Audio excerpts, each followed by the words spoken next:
What's up, y'all? Y'all. So if I go dark, this is my phone. And when y'all come in, y'all need to hit the share button.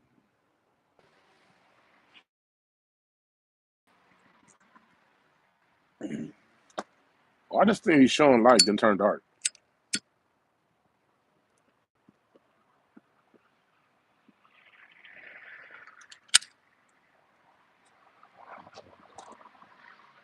There we go.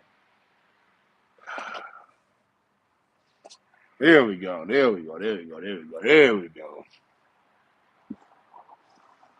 My blunt list, so I'm ready now. Come on up in here. Late night Q&A discussion. I hope y'all saw that. What's up, Rob? I hope y'all saw that video I posted this morning. The whole Jerry Springer sketch. A lot of people thought it was real. I put in the description, in the title, sketch.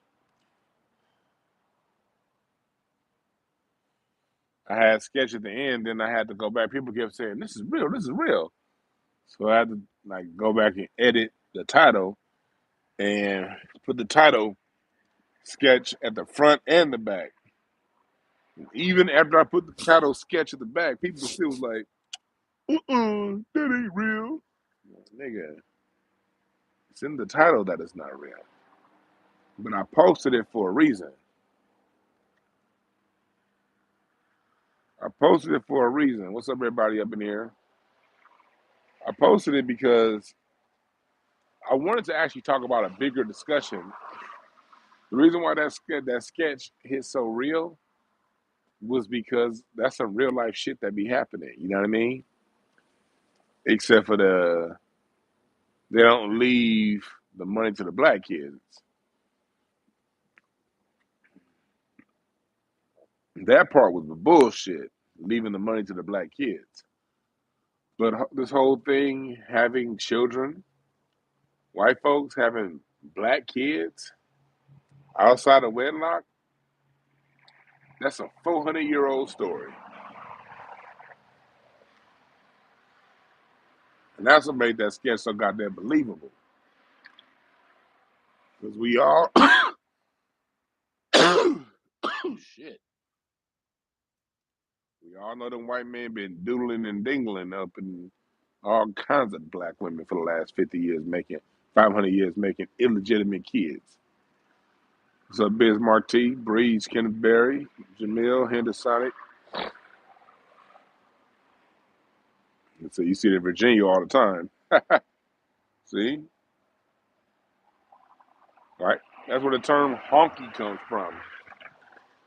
White man onto across the train tracks to the black neighborhood.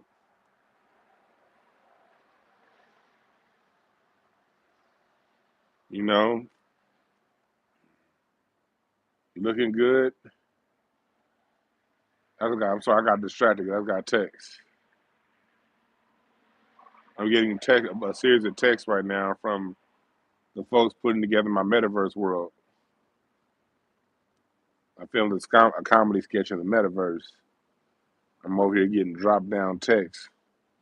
They're telling me my shit came out good. All right, cool. Oh, no. What's up, Dr. Senator? Hey, anybody gonna be in Dallas next week for the conference? I mean, who gonna be in Dallas next weekend? I need y'all to come on out, Dallas. I need y'all to come on out, Dallas. Come out, Dallas.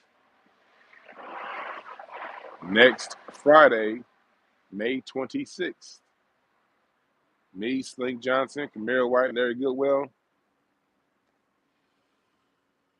I need y'all to come out, Dallas. Come on out, goddammit.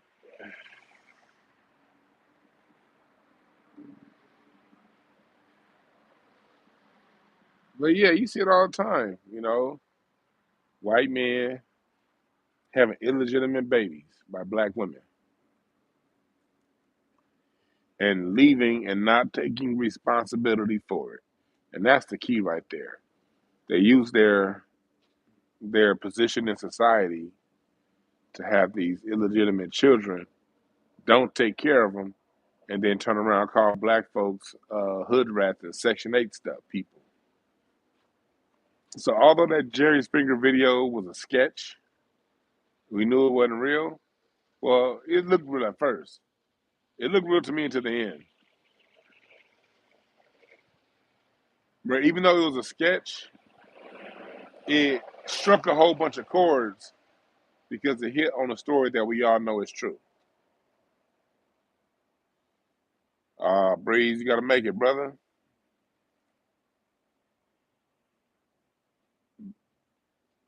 Oh, it's your daughter's birthday. Oh, okay.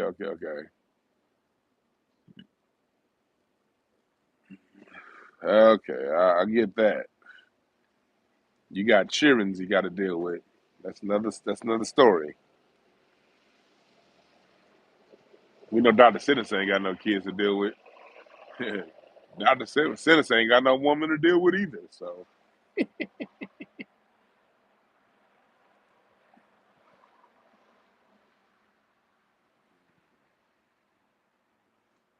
what y'all talking about in the chat room? What y'all talking about in the chat room? Did y'all think it was real, that sketch?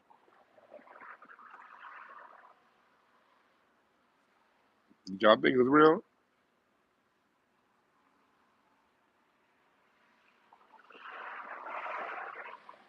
Yeah. It was so goddamn believable. Because again, we all know how true that story is. Even now.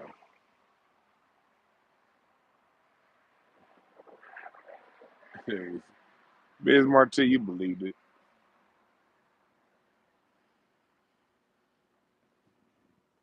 Biz Marti be sliding in Dr. Sinnis's DMs.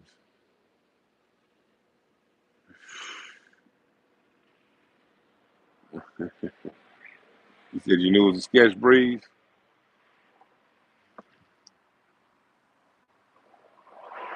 Yeah, when I first saw it, I was like, hold on, hell no.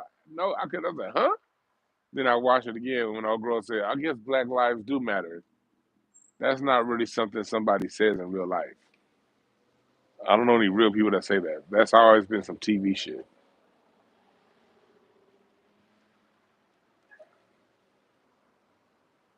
That's always been some TV shit.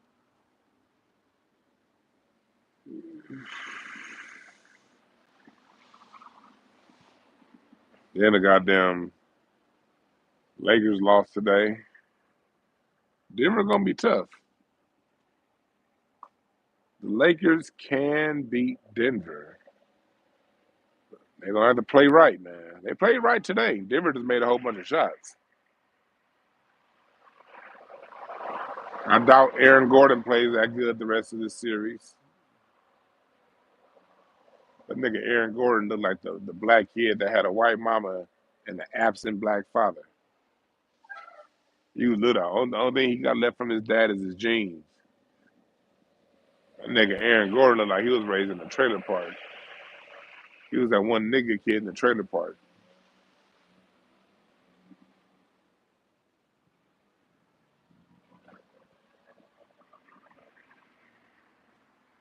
So LeBron needs to guard Jokic. Yeah, but LeBron would actually have to defend him. LeBron generally likes to stay in front of people and not really play defense. LeBron only plays defense when a highlight is involved. If it's a chance he gets a steal or a block, LeBron got that because that means highlight. But just playing nitty gritty defense, non highlight worthy defense, if it's those of you niggas saying he old, shut up. Jokic is 7'1" and could barely move. We ain't talking about LeBron guarding Jamal Murray. We know he can't guard Jamal Murray. We know he couldn't guard Jamal Murray back in his prime. But he could guard Jokic.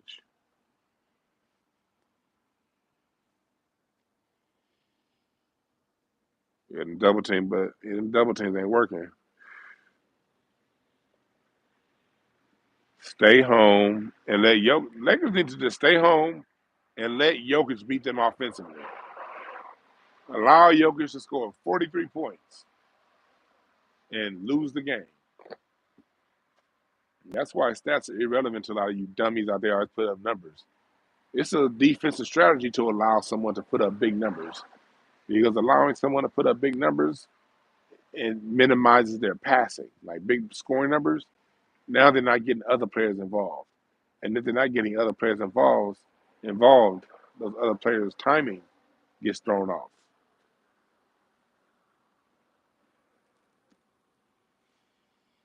Yeah, man.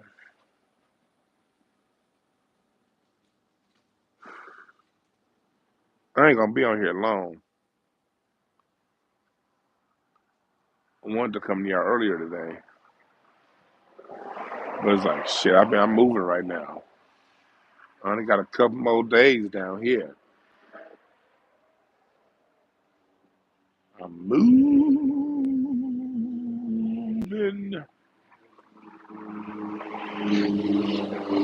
like a motherfucker, y'all. Been moving shit all day, and then I did a interview. I was on Black Alpha Network earlier. Check out his page, Black Alpha Network, YouTube. Of course, white supremacists are gonna say, gonna put a white boy as the greatest player of all time. Of course, that's what I expect them to do. That's what I expect them to do. Shaq would have had so much damn fun with Jokic. Oh my God, I can imagine Nikolai Jokic trying to guard Shaq. Oh my God. Shaq would dunk on Jokic worse than he dunked on Chris Dudley. I think that Chris Dudley on Shaq was like the nastiest dunk in NBA history because it was just so disrespectful. Like there have been other dunks that have been more exciting. Hell, Shaq's had more exciting dunks. But I'm talking about just raw, in your face. I'm better than you, and I'm disrespecting you. That Shaq dunk on Chris Dudley. I remember seeing that shit live. That was a Sunday afternoon game, 12:30 in the afternoon, NBC. I had just got home from church, me and my dad, and that's when the Lakers were still playing at the Great Western Forum. I think that was check me y'all, the Lakers versus Knicks when Shaq dunked on Chris Dudley. If my memory serves me correctly, it was in the springtime 1998. Check that game, the Shaq versus Chris Dudley. If I'm not mistaken, it was March 1998. I don't remember the date, but it was a Sunday game in March of 1998. I remember. Came home from church, put my drums away. I was playing the drums in church. Put my drumsticks away. That game was on, nigga. The Knicks were still pretty. The Knicks were still pretty good. The Lake were on their way down. The Lakers were on their way up. Man, this nigga Shaq, two dribbles in, turn around, and then push that motherfucker to the ground. That's the most disrespectful dunk of all time. That's true. Silver TV Denver has young, bouncy hustlers. You're right about that. The Lakers been getting back because Lakers have some youth that know how to move. Denver got that too, though. Did I ever speak about the Ed Sheeran winning the loss against Marvin Gaye? No, I didn't. I didn't speak on that. That was definitely a Marvin Gaye groove. They showed it. They showed it penalized motherfucking was Pharrell when he did the Marvin Gaye beat though. But look,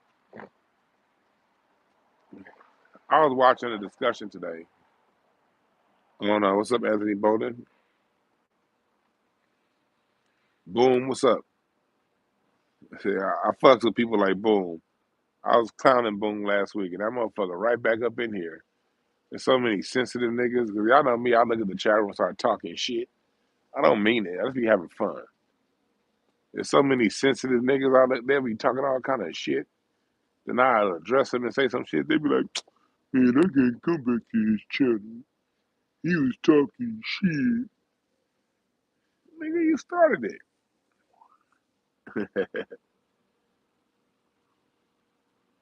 Yeah, look, Jokic's been in the league since 2014, just now starting to spout. Here, I remember Kobe playing against Jokic.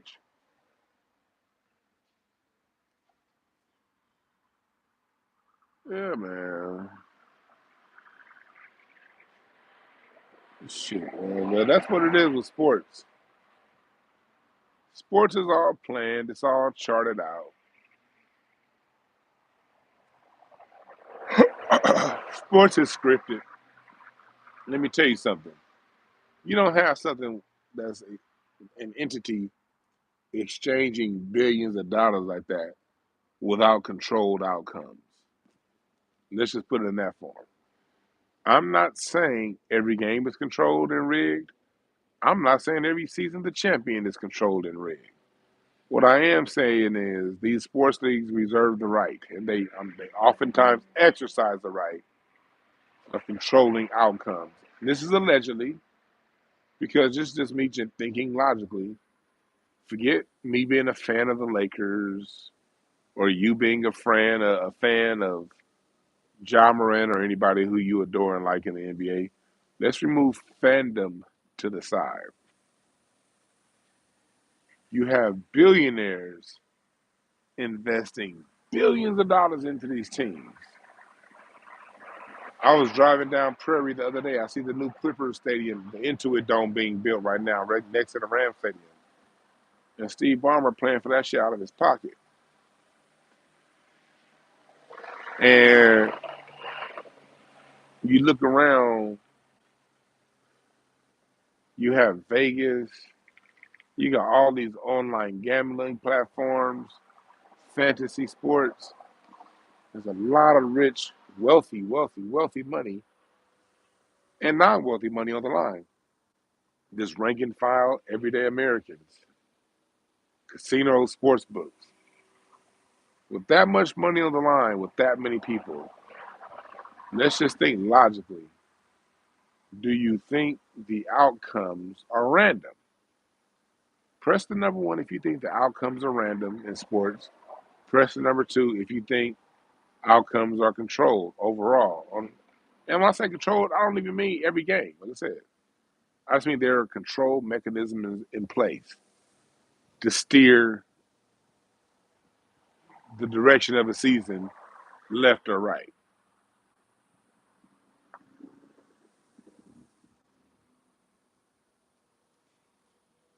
That's just thinking logically. You know what I mean? Yeah. That's like forget I'm a Laker fan. Look, I know how important my Lakers are to the league. I'm not gonna sit here and act like I didn't see some games where it looked like my Lakers was favored. Shit. That whole 2020 championship. I was like, oh, we got this. That whole bubble championship, nigga. I was like, oh, Lakers got this. Even this year. I look at how the league has gotten what they've done with the Lakers the last since March when the Lakers were 13 seed. I looked at some of them regular season games that the Lakers won to make the playoffs. I looked at a few of them games like, ah, you niggas think I'm stupid, but hey, I feel you. If I had a multi-billion-dollar league, I would probably have control. I would probably have measures in place to get the more popular teams with the more popular players to the playoffs. That's I'm not even mad at that. But some of them regular season games Lakers played, it was like, okay, yeah, they on our side. I won't see the King. Nah, look, see Biz Martin. I can't go far as say the Lakers King series was fixed. Yeah, I read the Tim Donaghy book, but I saw all seven of them games. No, man, please. Now that Lakers King game six, it was some funny shit going on. But let me tell you something. Go back and watch games one and two with the Lakers versus the Kings. Go back. Matter of fact, go back and watch Game 3. When the Lakers won Game 3, there was a play at the end of the game where Mike Bibby's holding Kobe. Kobe goes around, makes a swim move, and he elbows Mike Bibby in the nose. And this is back in the day when the rules were, if your face is in the way, keep on the play. Like it was no you got elbowed if your face was leaning over into somebody else's body position. That was the rules back in 2002. He was holding the shit out of Kobe before that foul. Referees didn't call that. Then I saw the people going back saying, man, the Lakers and Kings. Like, nah, go back and watch that whole series. They were calling. They kept Shaq. The reason why that shit was 7 games, man, the Kings kept Shaq in foul trouble. Them referees, man, Vlade would be over there. Edward Scissorhands, Shaq, hitting it. Vlade and Scott Pollard. Them motherfuckers was hacking the shit out of Shaq. No foul. This nigga Shaq would sneeze on Vlade. Foul. Nah. Go back and watch that whole series.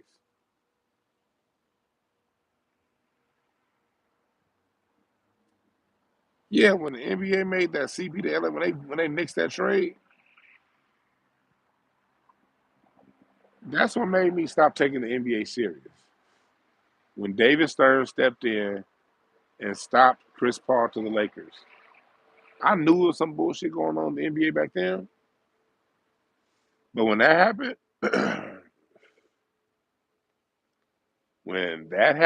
I was like, okay, they're not even faking that this shit is rigged. See, when they nixed that CP trade, this is what you got to understand. David Stern and those guys have been investing money in LeBron since 2000, really since 2000. He got drafted in 2003, but they've really been investing in him since about 3 or 4 years before he even got to the NBA. It's now his turn, but the nigga just lost to the Orlando Magic. Couldn't get past the motherfucking Orlando Magic to get to the finals. Jameer Nelson, Orlando's only other All-Star, Jameer Nelson, was injured that year. Rafer Alston, who was picked up mid-season, was a starting point guard. And they beat LeBron as the number 1 seed. And the league didn't have its Lakers versus Cavs finals like they wanted. Remember, these were the years back when the onus was all on LeBron before he had people like Wade and Anthony Davis to bail him out. When it was on him, he shrunk and he wasn't shooting in the fourth quarter. Then the same thing happened next year with the Cavs lost to the Celtics to stop shooting. So the league invested all this money in this player to keep falling short. We get to 2011, they make it to where he teams up with Dwayne Wade and Chris Paul. Dwayne Wade and Chris Bosh. You get that first free agent super team in NBA history in their prime. First time in NBA history, 3 players from the same draft class got together as free agents in the middle of their athletic prime, at the beginning of their athletic prime, and formed a team.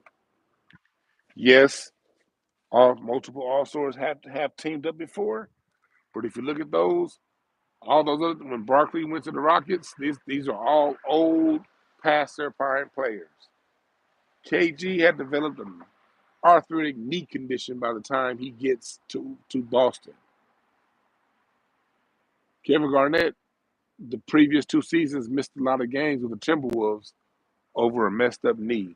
Ray Allen and Paul Pierce, all drafted in different classes, all different positions. They got together through trade, and they still got their ass whooped by Kobe. So we ain't talking about that. So the league made it to where LeBron gets to team up with Dwayne Wade and form that super team. All right, cool. Now we can get Kobe the fuck out the way. Now we can get all them other niggas. Kobe, Carmelo, this Boston shit. They was done with Boston. You know, Boston's the Lakers finals Celtics is good for the NBA. They was done with them old niggas. You know what I mean? And the Lakers lose to the motherfucking Dallas Mavericks. All right, Kobe's gone. Well, the reason why Lakers lost to the Mavericks is because the Lakers. Let me tell you how that CP trade happened. Let me give y'all. I'm gonna give y'all some. Let me give y'all some. Yeah, hit the like button. Let me give y'all some backstory on that. You know, I actually forgot I knew this story until just now. I don't think I've ever told y'all this story. Have I ever told y'all about the story about the Lakers getting this Chris Paul trade and the Knicks, and then the whole Phil Jackson coming back to the Lakers, how they got Knicks, how all that happened? Let me tell you those stories real quick. Well, from what I heard, and again, this was during the time of the lockout. During the lockout, see, I'm out, if anyone was a Facebook friend of me back in 2011, 2012, I used to actually post memos that Billy Hunter was putting out. Billy Hunter was the NBA Players Union leader, and so Billy Hunter and Derek Fisher was the player rep. Would send these memos to the players just to brief them. And one of my friends at the time, who was in the NBA, would always forward me the memos.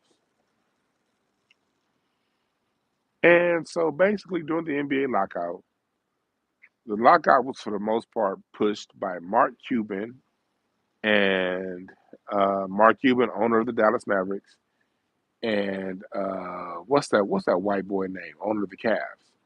That white boy that also owns QuickBooks. What's that white boy name that owns the Cleveland Cavaliers? Him. Those were the two spearheads of the NBA lockout. The other owners just all kind of just went along with it. All right. So what's up, Prince?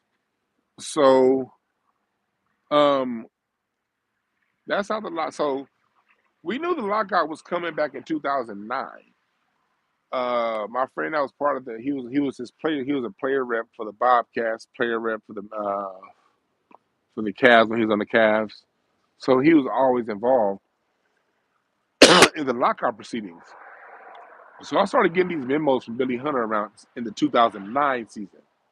You knew the lockout was coming because the owners were saying at the time the economy had crashed. Bush was in office, and it was to really Bush was really a bad president. He really was. You know, the economy's tanking, so the owners are saying, "Hey, we're losing money left and right. We need to change." They used that suffering economy to create a lockout. And am I watching these niggas? Hold on. I see some niggas pushing a dumpster trash can across the street. It's my mate. It's one of my the lady who owns this building across from me. She owns a few buildings down the street. I think that's her dumpster. Oh shit, these niggas was fucking around. They look like kids. They pushing her dumpster down the street. Wow. Anyway, so so the league, the owners were crying and complaining about not enough money coming through. So they were saying they were going to create a lockout, and they were using the Lakers as an example. And in the media, they kept talking about at the time, you guys don't hear this shit no more. But if those of you who are watching basketball in the mid 2000s, late 2000s, you always heard this debate between small market teams and big market teams. They were always saying small market teams can't win because they can't make the revenue of the big market teams. And they would use the Lakers as an example. We can't beat the Lakers because the Lakers make more money than any other team. We can't beat the Lakers because the Lakers make more money than any other team. Well, really, no, you can't beat the Lakers because the Lakers had Jerry West. And then when Jerry West left, they had Mitch Kupchak and Ronnie Lester. And Mitch Kupchak and Ronnie Lester and my man Rasheed Hazard was a great scout for Ronnie Lester, who found Andrew Bynum, um, who convinced Jim Buss and Mitch Kupchak didn't want to draft Andrew Bynum. That was a Jim Buss decision by way of Ronnie Lester. The Lakers had really good scouting, and they made good draft picks, and they made good. Dr. Jerry Buss was a great when it came to trades. Dr. Jerry Buss, he would have never overspent on an older player. When Shaq started getting older, he let him go. He didn't overpay for players like Joe Johnson. These players that get these big contracts, but they can't get you over the hump. Jerry Buss didn't give out those kind of contracts. He only gave those contracts to players that can get you over the hump. He was a wise owner, and they had good management and scouts. But they used the media to make it seem like it's a small market versus big market thing. Crazy part about it, to show how dumb basketball fans are. Let me tell you something. This is the reason why I don't respect most basketball fans. Yeah, Dan Gilbert. The reason why I don't respect most baseball fans, because when this shit was going on, them talking about small market, big market, guess who was the Lakers' number one nemesis? The San Antonio Spurs. In the smallest motherfucking market in the NBA. And the Spurs stayed competitive all through the 90s. They only had like that 1-2 down years when David Robinson hurt his back. That one down year. Outside of that one down year when David Robinson hurt his back, and then they got Tim Duncan the following year, the Spurs, another good, consistently great team, was the Portland Trail Blazers at the time, 90s and the 2000s. Those of you who are basketball fans of the 90s and in the early 2000s, the Blazers stayed a great team. They just couldn't beat the Lakers. You know what I mean? Small market teams were always winning, but they created a narrative saying that, hey, we need more money, we need more money, we need more money. Let me tell you why the owners did that. The owners did that because they were projecting the TV deal that was going to end in 2016. They were projecting that TV deal was going to be upwards of $20 billion. And they were right. And they said, if this TV deal gets above $20 billion and we keep the same revenue share, that's going to make these players wealthy beyond our control. Listen to me here. And this is for y'all basketball fans. And I think I'm going to do a whole show dedicated to this. So for those of you niggas listening, don't give up. I want to do a whole show dedicated to this on why the lockout happened. But since we own it, I'm talking about it right now. So before the NBA lockout, players were entitled to a 58% revenue split, 57%, meaning the players get 50% of the revenue, 57%, no, 58% of the revenue, and the owners get 42% of the revenue. Why? And before the first NBA lockout, players got like over 60% of the NBA, 60% split. I think it was a 62% split, 63. Well, anyway, the reason why players get the larger split because players, of course, play for a shorter length of time. And owners get to own teams through perpetuity because they can pass those teams down to their children, as Dr. Buss did with his. You can't pass down an NBA career to your child. You dig? So the players used to get a 58% revenue share, and the maximum length of a contract was 7 seasons.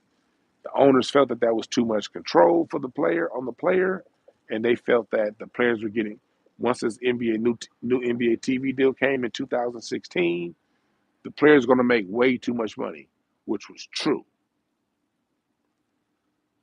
Because if we take the current revenue split and apply it to the current revenue income share and apply it to the pre-2012 NBA revenue split, we're now talking about instead of Steph Curry getting a $250 million deal for 4 seasons, the deal Steph could have gotten before the lockout, if you were going to go the 7-year deal, would have been upwards of $750 million if we go with the previous TV deal. If we go with the previous revenue split before the lockout and the current TV deal.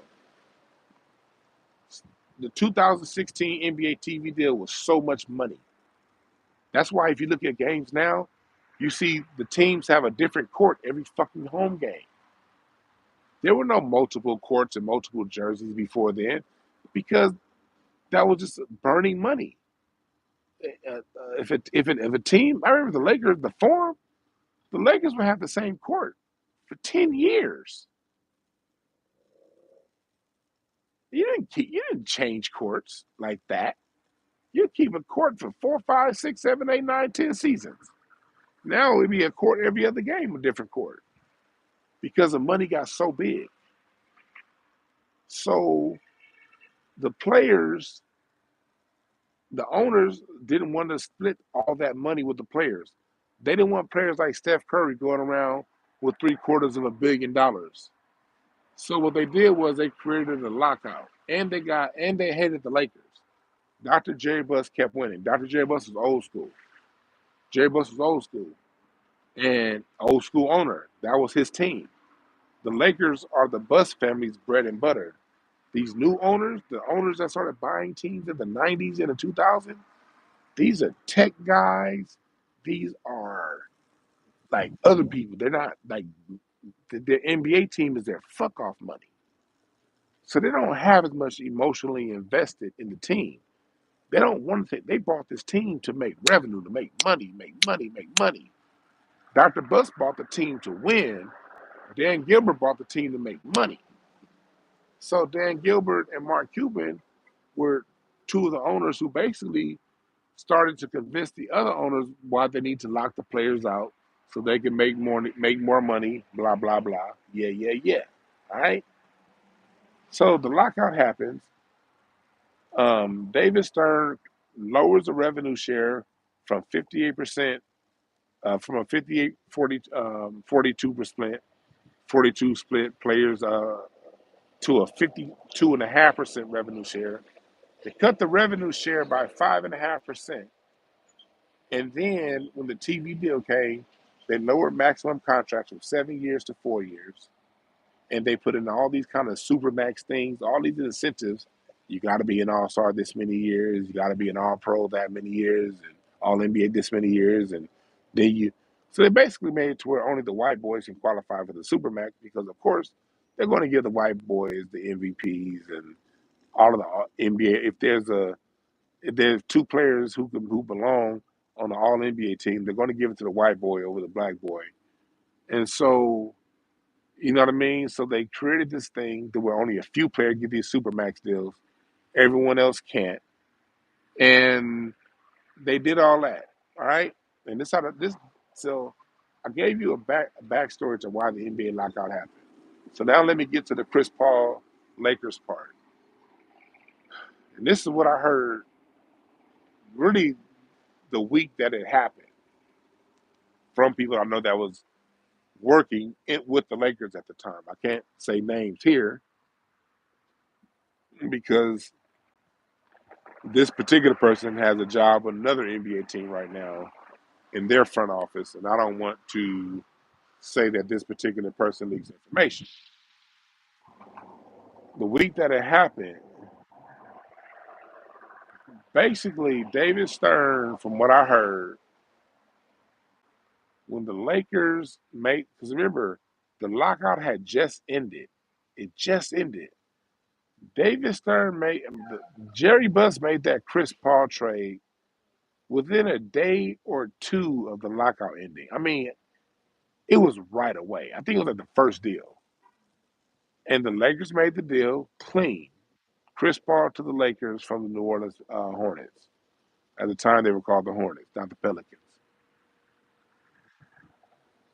And from what I heard, David, Dan Gilbert, and Mark Cuban basically got on the phone with David Stern, like, look, hold on. We created this lockout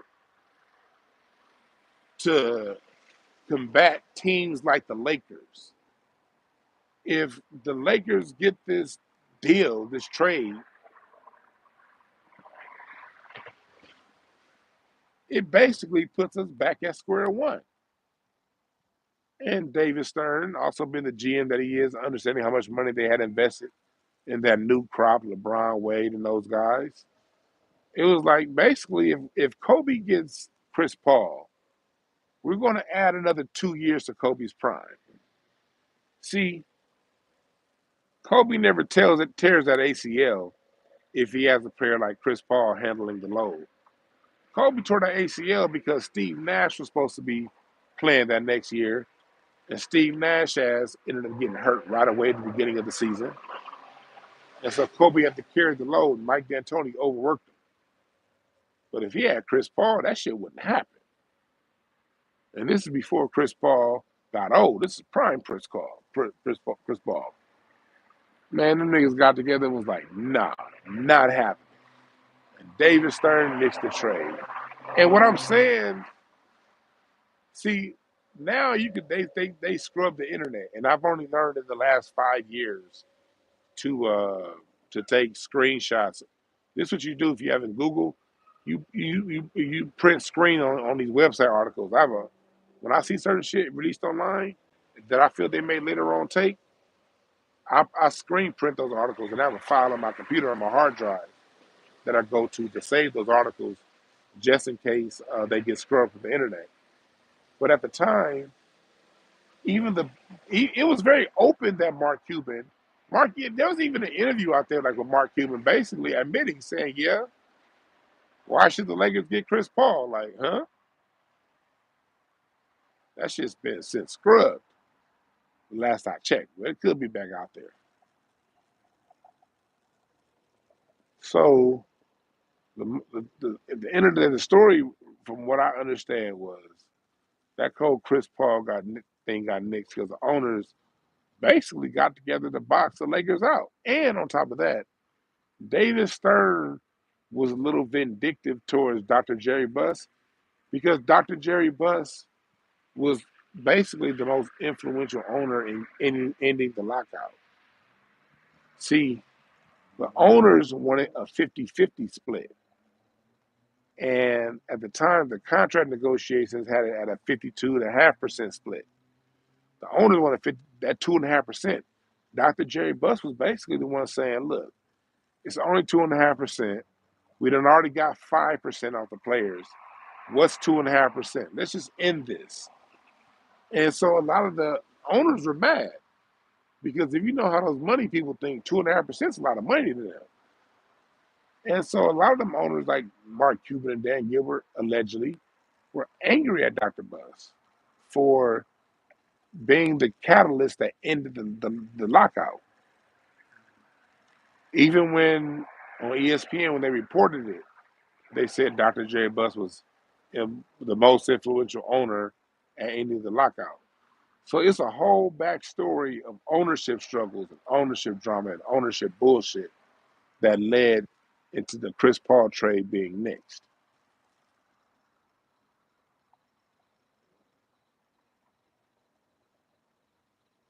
So that's the backstory to the Knicks Chris Paul trade and the Lakers and what went on. That's what happened, allegedly.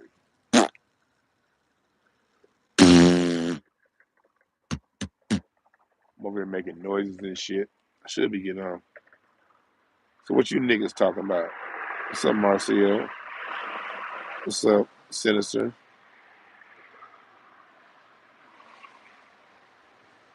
Man, I got the run of my goddamn mouth. See them niggas? And they're talking. Yeah, I think I might go down there. There's some young niggas that stay down the street. I'll be going down there hollering at them, speaking life into them whenever I can. I light a blunt and go there and talk to them. They just be sitting around on the stump, chopping it up. They like in their early 20s. I go down there and speak life into them brothers. I like doing that. I love speaking life into these little young bastards.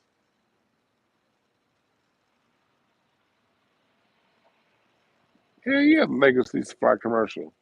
Go back and watch those videos when the Lakers were playing against the Celtics. Those documentaries, I used to watch them hoes all the time when I was a kid. Lakers versus Celtics.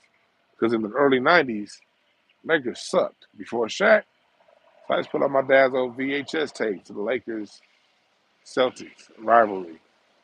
And when the Lakers lost, I remember that video of the Lakers losing the '84 finals and having to fly back to LA on United, nigga. You see Kareem and Magic, and these niggas are sitting all throughout the cabin on the plane. Like they didn't even have their own like area for the players. They had Michael Cooper sitting in the middle of two old women. Some deep impressions.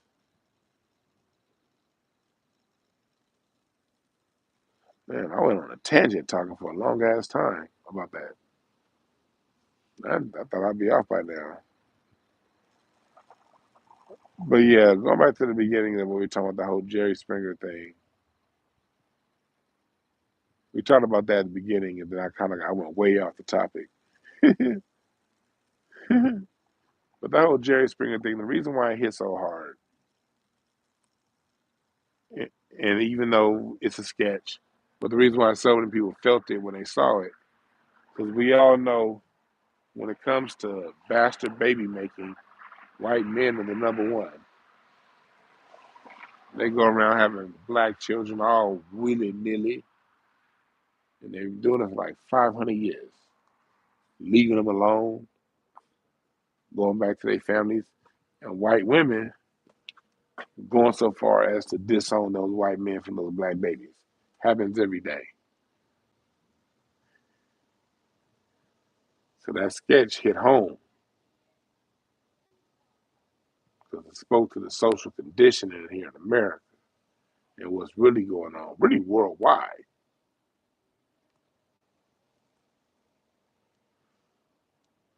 There's always truth in jest. Remember that. And remember to get your tickets for Dallas, May 26th. Next week, get your tickets. Get your tickets, get your tickets, get your tickets. DwannB.com. Live comedy show and mixer. You dig?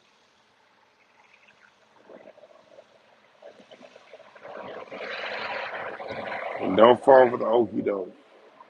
All that shit the media got us rooting for and standing behind, that's just corny. Just agenda. Don't fall for the agenda. Watch sports, have some fun. But that shit is controlled. Understand that. That shit, they're not gonna have billions of dollars of shit out there and then there not be control mechanism in place. So just watch basketball like you watch a play and have a good time. Baseball, football, whatever your sport is. Boxing, watch it like a play. It's just fun. Doesn't mean anything. Just 2.5 hours of entertainment. That's all it is. All right. I'm about to be about it here. I'm tired as fuck. I've been moving all goddamn day. Y'all have a good one, man. I'm out.